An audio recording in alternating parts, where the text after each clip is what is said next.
Sir, this bill was introduced in the House by the then Labour Minister Sri K.V. Raghunatham Reddy. I was also present at that time in the House. After a period of 9 long years, this bill has now come from the cold storage. It shows how powerful the plantation lobby in the country is. Even though after so much of time this bill has now been brought, I support this bill.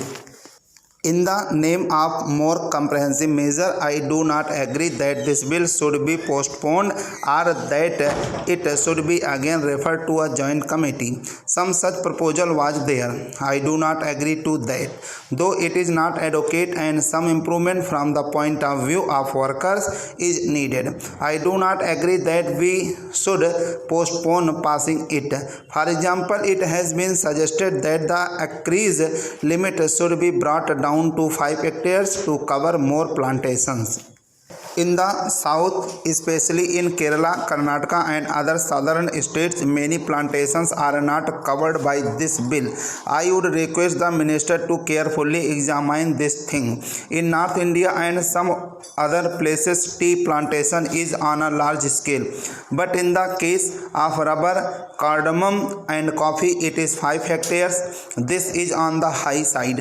I request the Honorable Minister to reduce the acreage limit to 2.5 hectares of coffee and rubber and cardamom. Our friend was talking about socialism, socialist society, democratic socialism and so many other things. I earnestly request him to consider my suggestion, and that is whether the government is prepared to nationalize the tea industry. Sir, some 8 years ago in the Kerala Assembly, all the parties including Congress party unanimously recommended to the central government for the takeover of the tea industry. In Kerala, tea plantation is owned by British monopolies. Even in the Assam Assembly, all the parties unanimously passed a resolution suggesting takeover of this industry. Are you prepared to take over this industry, especially this tea industry? I pose this question to the central government. Sir, this tea industry is owned by foreign monopolies and they are exploiting the workers. The situation in the tea industry is deteriorating. Are you prepared to nationalize it when you talk of socialism? Unless this is nationalized, you cannot meet the demand of the workers. Sir, how unfortunate for this country, predominantly agricultural, that the meaning of plantation in this bill has been staged to include coconut gardens, apple, pineapple, cashew and banana plantation farms. I am glad that wisdom has dawned on the government not to accept these recommendations of the committees. If I were an anarchist or a member who wished ill of this government, I would have pleaded with the government to stretch the meaning of plantation to cover all agricultural lands in the country and attract the provisions of this bill.